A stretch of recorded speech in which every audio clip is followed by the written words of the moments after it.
His Divine Grace, A.C. Bhaktivedanta Swami Srila Prabhupada Ki, Iskcon Durban Prabhupada Ki, Gruntaraj Srimad Bhagavad Gita Ki, Sri Radha Madhava Ki, Sri Giri Govardhan Ki, Sankirtan Yajna Ki, Gopremanande, all glories to this humble devotee, all glories to this humble devotee, all glories to this humble devotee, all glories to Sri Guru and Sri Gauranga.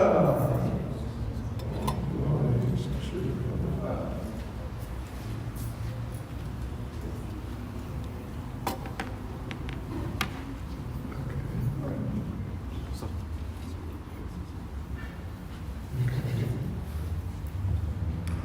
Hare Krishna.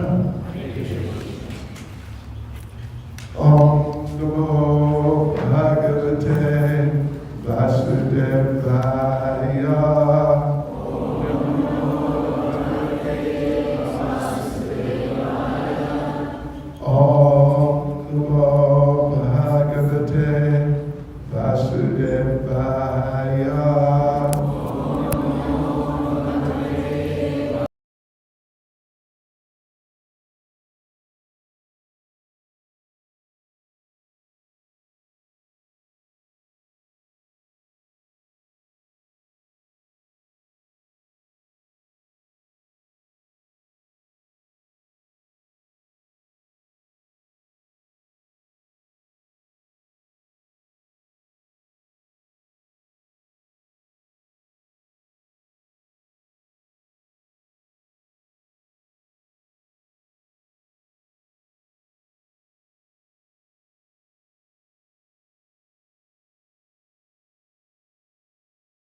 show respect and honor to the worthy one, but service with love and faith is especially meant for the Supreme Personality of Godhead. So the word bhajate appears in the verse, as we said, coming from the root. In Sanskrit is called the dhatu. Dhatu means the root form of the verb. If you remember from school, verbs. Do you remember verbs? Do you remember verbs? You know what a verb is? Well, verb means like I do, or in this case, I serve. Yeah, that's a verb. Indicates, something we do, something like that, something which is going on. Yes, right. So the root form is bhaj, which indicates the necessity of rendering service, as opposed to just, in a formal sense, just worshipping, or like honoring, offering respect. But it means actually to do something, to get up and do something, to serve, to render service, and not just to stand there, and that's it. That's all you do, you just stand there. But it means it's active. And bhakti yoga, bhakti, the term bhakti, also comes from bhaj. Yeah, it is a noun. You know what a noun is? A noun indicates an object like a temple, the temple, right? The book, the person, the man, the woman. These are nouns. So that term, that root, bhaj, well, like for example, anyone from a Hindu background at least has heard the term bhajan. You've heard the term bhajan. It comes from bhaj, and bhakti, and bhakta. Bhakta means one who has devotion, one who renders service in a mood of love and affection. So they're all coming from the root, bhaj. And as Prabhupada said, the term worship is not really appropriate. It's certainly not fully appropriate, because to worship doesn't necessarily mean you're going to render service. And particularly it doesn't necessarily mean you're going to really get into doing something, like even dedicate your life to serving. You can come and stand, as happens, in front of the altar here and offer some fruit, as so many people do, and place it there and say a prayer. That's a form of worship. But then you go off and you do something else. Like you watch television and some materialistic TV. What is the top of the most popular things on TV now? What's the most popular? Do you know? Yeah. You don't know? Congratulations. It was a trick question. If you had said, yes, it's this or that, then I would have known not so good, really. Because, anyway, television is really, generally at least, not very good, even detrimental. So, but a devotee, someone who is doing devotional service or performing bhakti yoga in a mood of love, in a mood of affection, rendering service to the Supreme Lord, that's different from a person who may just come once a week or once a month or something and just offer some bananas. In fact, I've mentioned it on a number of occasions. Some years ago, I met one person who was doing that. He was coming every day with one banana, 250 milliliters of milk, and one burfi, and one stick of agabati, and this was all assembled on the plate. And I asked him, "What are you doing?" Because I had seen him come a couple of days with the same plate with these items. And he said, "Yes, I have made a vow that I will offer to God every day for 1 month, 8 kela." Anyway, one banana,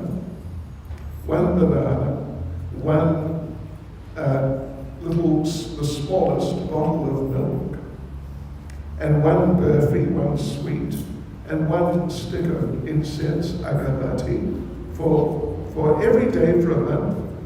And at the end of the month, I want a new BMW. And I thought, gosh, what a good deal that would be. How much does that little plate of things cost? So, yeah, oftentimes worship means not just that you're offering, here, take this, there you go, but it's part of like a transaction. I will offer this, and you, God, you must do something for me. Worship is more along these lines too. Not simply offering something for the sake of offering. But in devotional service, if we're doing some service, but at the same time we're thinking, Krishna, I'm doing this for you, and therefore, because I'm doing it for you, I want such and such for me from you, then how can you really say it's done in love or devotion? Anyway, it's better than nothing. It's definitely better than nothing. But it's what we call mixed devotional service. Yeah. Mixed. Not pure devotional service. So really, in our attempts to render service to Lord Krishna in a mood of devotion, in a mood of love and appreciation for the mercy that we get from Him, we should try to cultivate purity in it.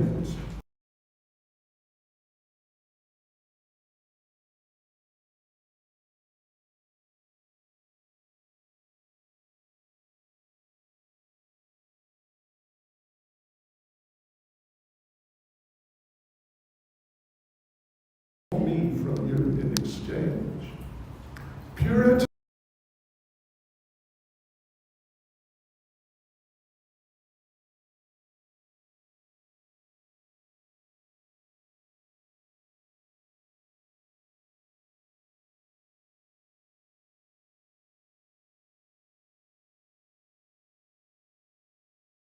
couples have children.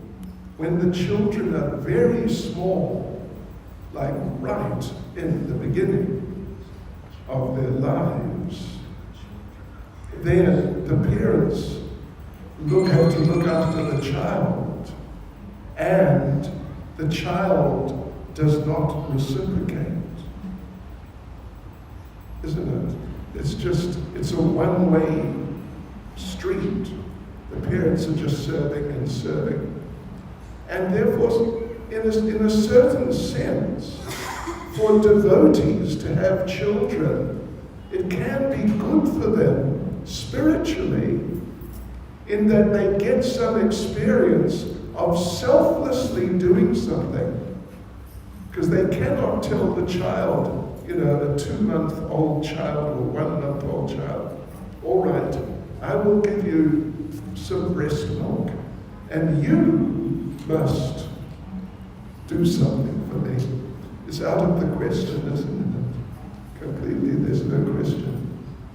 So like that, it can be, not always, but it can be helpful to begin to grasp the idea of being selfless in service to the Lord, just trying to please Him. And for me, nothing, just whatever the Lord likes, and if it's nothing, that's fine. As Lord Chaitanya said, that I'm trying to serve you, and you may crush me in your embrace, which means you may give so much back to me that I sort of drown in it. It's just a huge amount you may give back. Or you may make me brokenhearted by not sort of doing anything, you could say. Just taking the service and that's the end of it, with no apparent reciprocation. So, but whatever you want, that's up to you. This is a mood of pure devotion. Whatever you want, it's up to you. If you want to give me nothing, that's fine. And if you want to give me a lot, that's no better. It's just fine. Yeah. And you give me nothing, and it's the same. I don't feel that, you didn't give me much this week. So we should try to cultivate purity in our attempts to render devotional service, serving the Lord in a mood of appreciation or in a mood of love, in a mood of devotion. Now, of course, in the early stages, to expect someone to have a mood of love already towards the Lord, that is expecting a lot. When someone is very new to these things and they don't understand much about it, and they're still conditioned by their lives, their previous lives, just in materialistic life. So to expect people to come from, just a very self-centered way of life to suddenly a pure way of life where they're just doing everything for the Lord with actually no expectation of getting anything back at all. It's not a small thing. It's not a small thing. And that's why I read that verse right at the beginning. Do you remember? Do you remember what verse that was? Do you remember? Please listen, Canto 3, chapter 25, verse 25. Is kind of a little easier to remember. And it's a very important verse. I'll just read the translation again. In the association of pure devotees, discussion of the pastimes and activities of the Supreme Personality of Godhead is very pleasing and satisfying to the ear and the heart. By cultivating such knowledge, one gradually becomes advanced on the path of liberation, and thereafter he's freed, and his attraction becomes fixed. Then real devotion and devotional service begin. So there are different levels of devotional service. From the very beginning, where you may have hardly understand what you're doing, to the point of being extremely advanced in a mood of pure, loving devotion, with absolutely no concern for what one may get out of it or not get out of it. There's a big gap in between the two.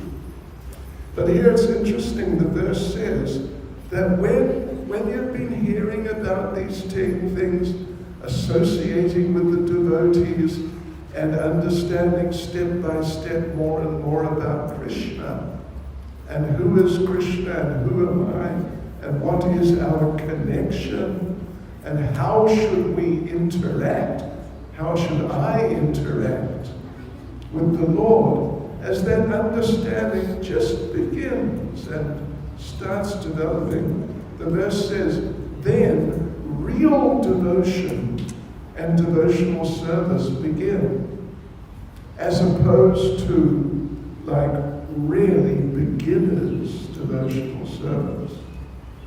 And you know, anything that you do, generally you go through an early stage, a beginning stage. Like when I got my first computer, one devotee bought it for me in New York, Sridhar Swami, but then he went away and he didn't show me how to use it. So anyway, there I am, I had it, and I could understand how to turn it on. He pressed the button. I turned it on and I fiddled around for a little while. Then I thought, okay, that's enough. Now I'll turn it off. Couldn't figure out how to turn it off. So I just pressed the button again and held it down, and the thing just sort of crashed out. But actually there's a way to turn it off properly, or learning how to drive a car. I've many times mentioned how my mother taught me how to drive a car when I was 13. When I was 13. And first thing is a manual transmission car, an old Vauxhall Velox. And so, okay, I sit down, driver's seat, hold steering wheel, turn on the engine. Okay, now I didn't know what to do. She said, put your foot on the clutch. What's the clutch? Oh, this one, okay. Put my foot on the clutch. Put it into gear. Put it into gear. Now, let out the clutch. If you're not a driver, this wouldn't mean much to you. But if you're a driver, you know what I mean. So I let out the clutch. But what she didn't say, let it out very slowly, while putting your foot, not too much, but a bit on the accelerator. So I just took my foot off the clutch, and the car just leapt into the air and stopped, just like that, really. My first experience in driving. So, what it says is that, I mean, the principle, so I was not a driver at that point, but step by step I became a driver. I mean, for the first while, I was not a driver. It would not be safe for me to take the vehicle out in the public street. This was in some side area. Yeah, because I was not a real driver, but in due course I became a real driver.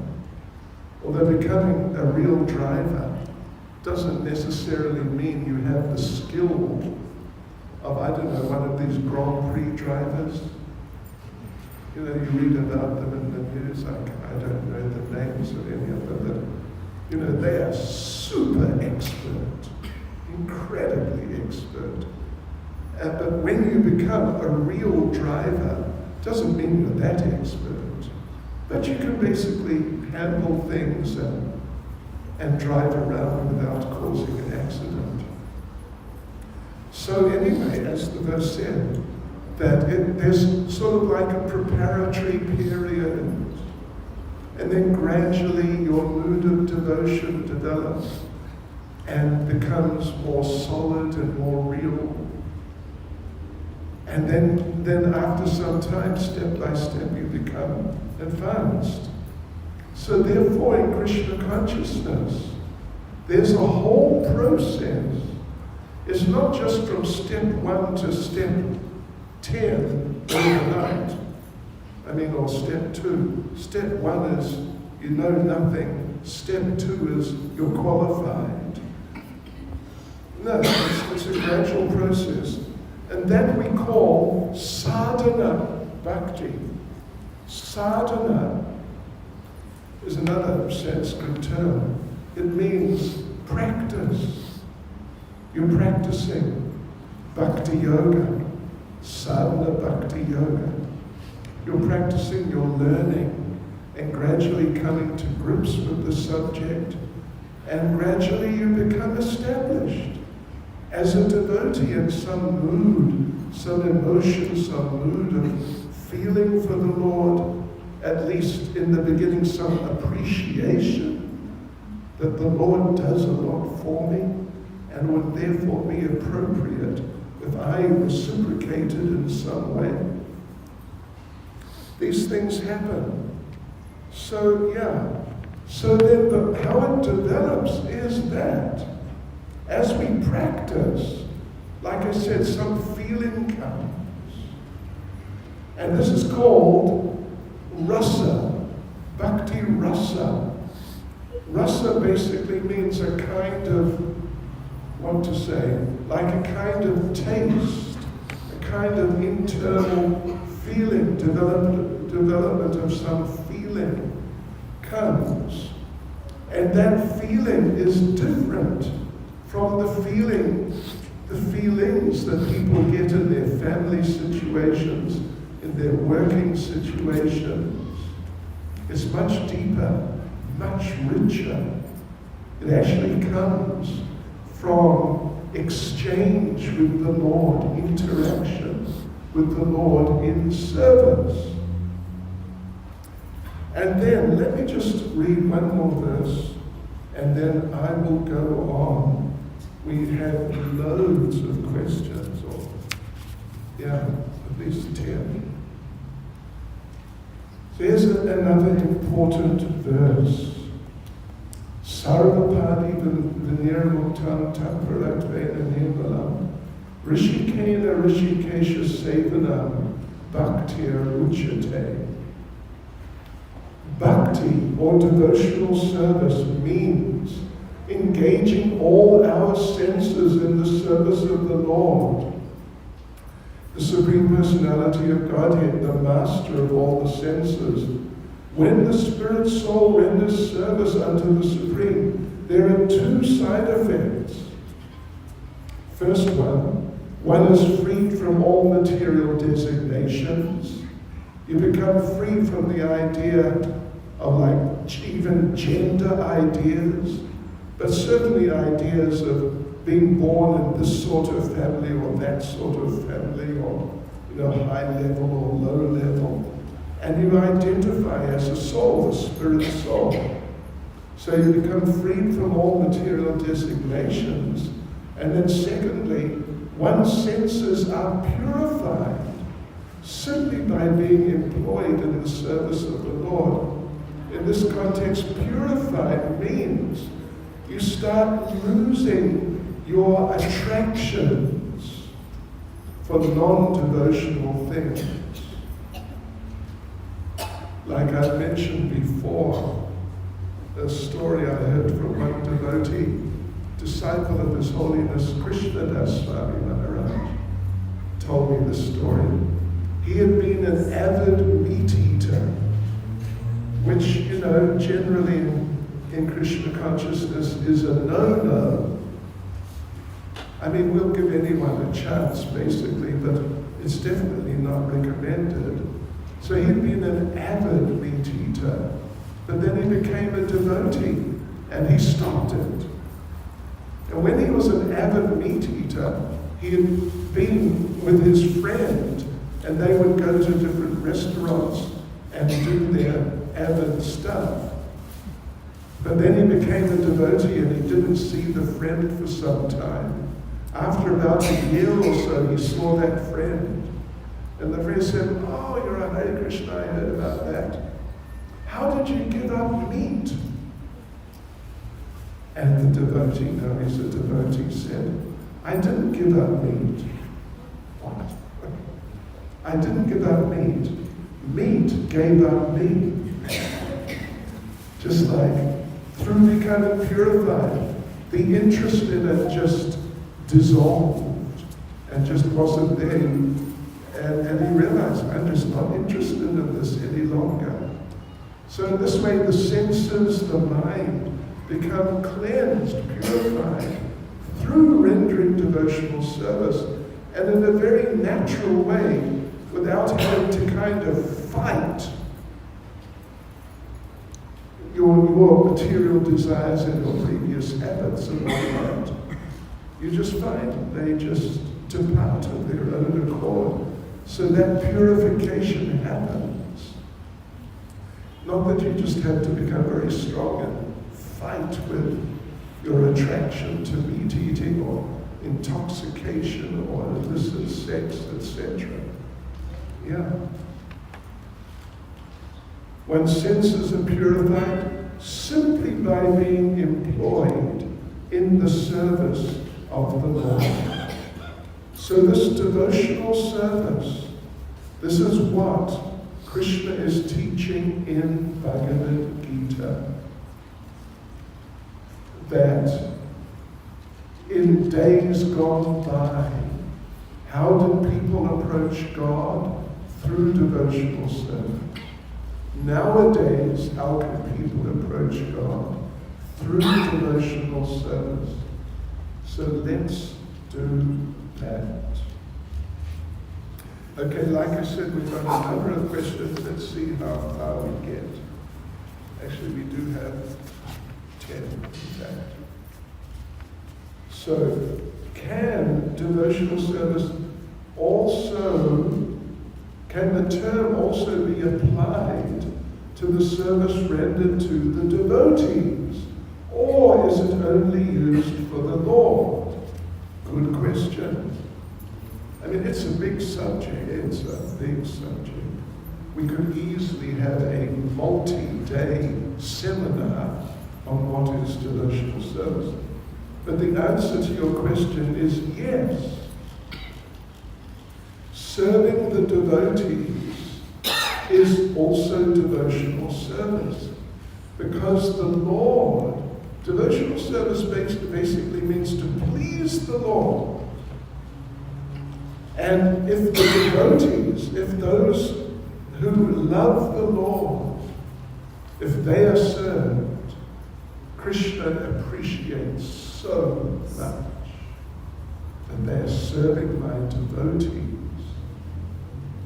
So it's actually a very wonderful thing to do. Is food distribution classified as devotional service? Hare Krishna. It depends what the food is. If it's a McDonald's, something, and you decide to distribute it to, a poor person, I'm sure people have done that, then it's not devotional service. But if it's some food which has been offered to the Lord, and now you distribute that, then that's devotional service. Like chanting in public means we're distributing the holy names to the people. It's devotional service. Talking to people, informing people what is Krishna consciousness, it's devotional service. And distributing prasadam, sanctified food which has been offered to the Lord, is definitely devotional service. Okay, so I would like to know if my daily work and my business is to serve Lord Hari by supporting cow protection and nature conservation efforts, and also doing a weekly drive supporting a few people with prasadam with sincere loving and devotional service. My business activities comply with the regulative principles as it's cyber security. It's not like one of these, like if you go to the supermarket and, so you're selling veggies, which is not too bad, but selling meat, liquor, not good.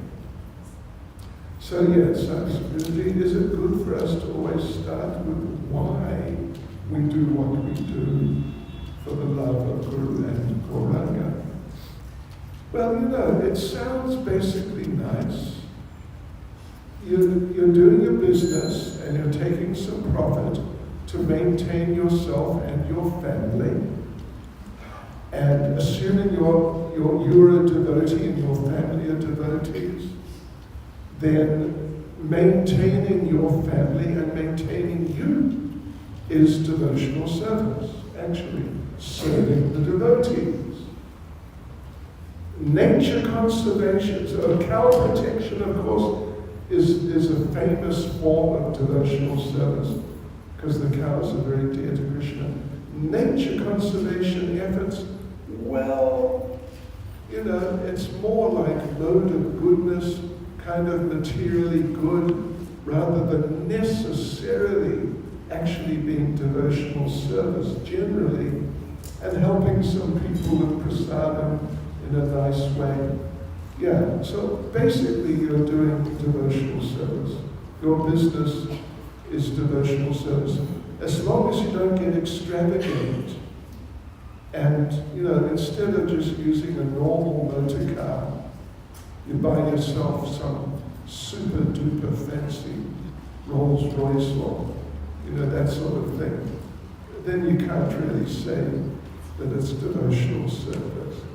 But just getting a moderate, decent car, having a moderate sort of house, using moderate clothing and so on, that's acceptable under the heading of devotional service. So, how does one protect the mood in which we serve Krishna? Well, there's a number of things, but you must chant Hare Krishna very nicely. You must associate with devotees who have that mood, particularly devotees who have the mood of more than you, and read Prabhupada's books. All of these things will help protect and develop your mood of service to Krishna.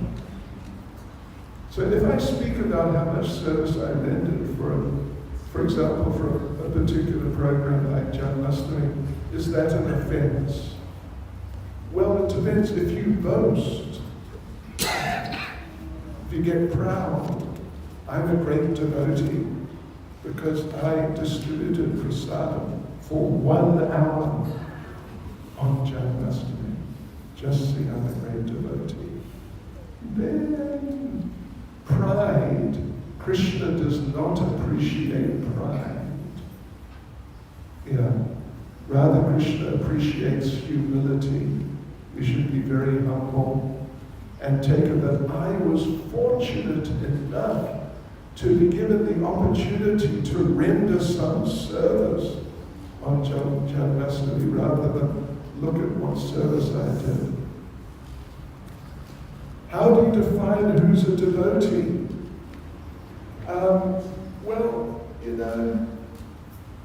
Devotees are really on different levels.